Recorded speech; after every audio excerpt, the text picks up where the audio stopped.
have fears. We have investigated their wars, their monsters, and their secret crimes. We have seen them as kings, warriors, and sorcerers. But today, we are not investigating their power. We are investigating their pain. The Norse gods, unlike the flawless deities of other pantheons, were deeply, profoundly, and tragically flawed. They were not immune to the cold grip of fear. Their legends are not just tales of glory. They are psychological case studies of powerful beings haunted by the very real possibility, loss, and oblivion. Today, we journey past the golden halls of Asgard and into the dark, secret chambers of the divine heart. We will perform a psychological autopsy on the greatest gods of the North to uncover the one secret they all try to hide. Their greatest fear. We begin with the king. Odin, the All-Father, the god of wisdom. What could a being who knows almost everything possibly fear? The answer is knowledge itself. Odin's greatest fear was the futility of his own wisdom. He famously sacrificed his eye to drink from the well of Mimir, a desperate act to gain knowledge. But the ultimate truth he learned was a curse, the detailed prophecy of Ragnarok, a future where he and his entire world were destined to be destroyed.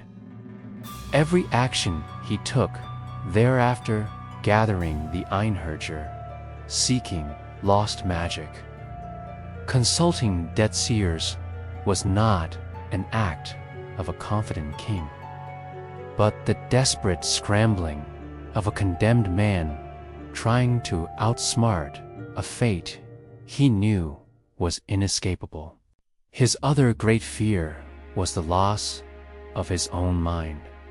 Every morning, he sent his two ravens, Hugin Thought and Munin Memory, out into the world.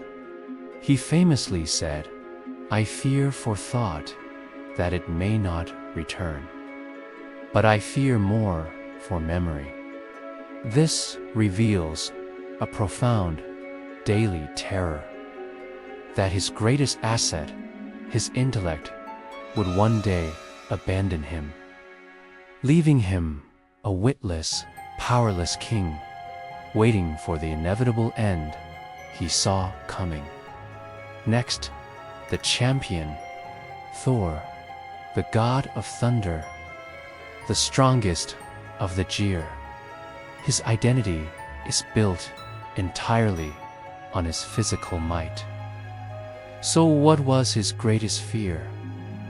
That his strength would not be enough. His entire life was a series of battles against the giants, but deep down, he knew these were just skirmishes.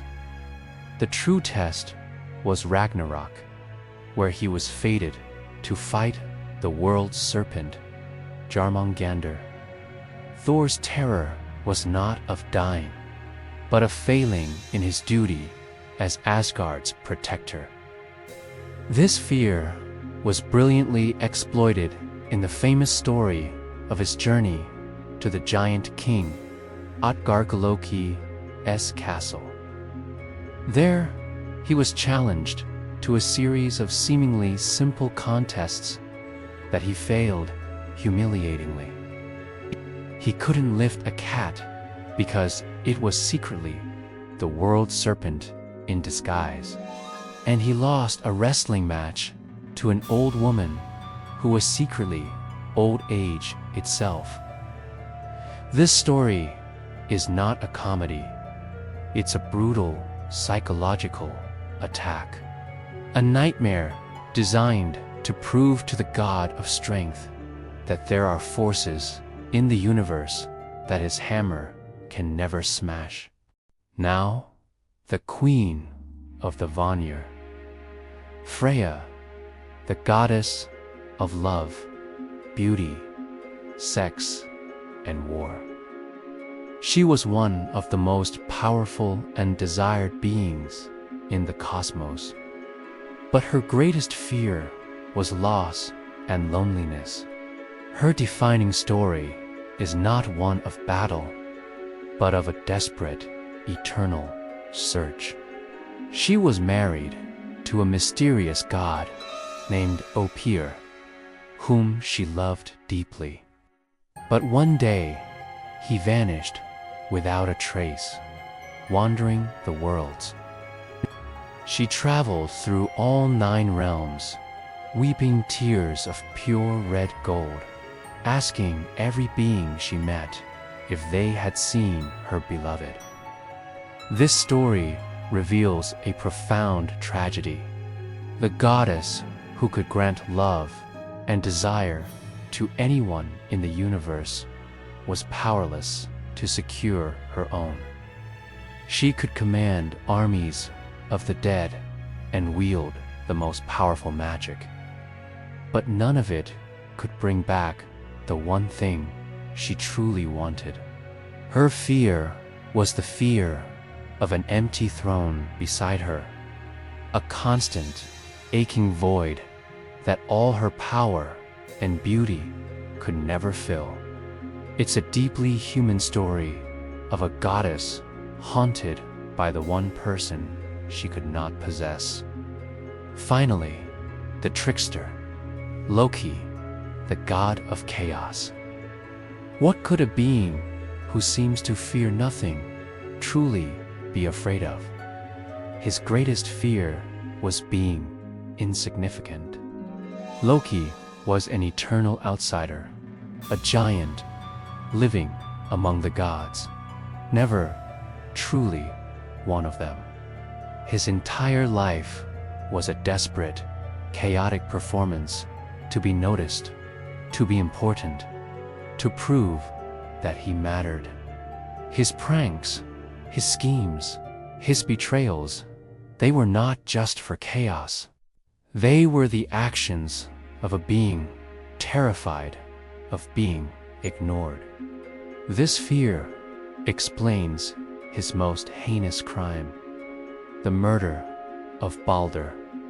Balder was the one god who always showed Loki kindness, the one who made him feel included. When the other gods turned Balder's invulnerability into a cruel game that excluded Loki, it was a final, unbearable humiliation. His murder of Balder was a monstrous act of a wounded ego, a tragic attempt to insert himself into the center of the story in the most destructive way possible.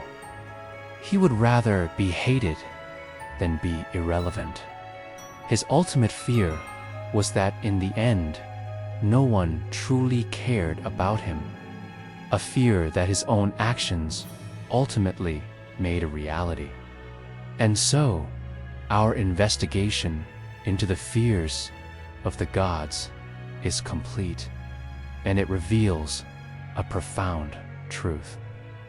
Odin's fear of futility, Thor's fear of inadequacy, Freya's fear of loss, and Loki's fear of irrelevance.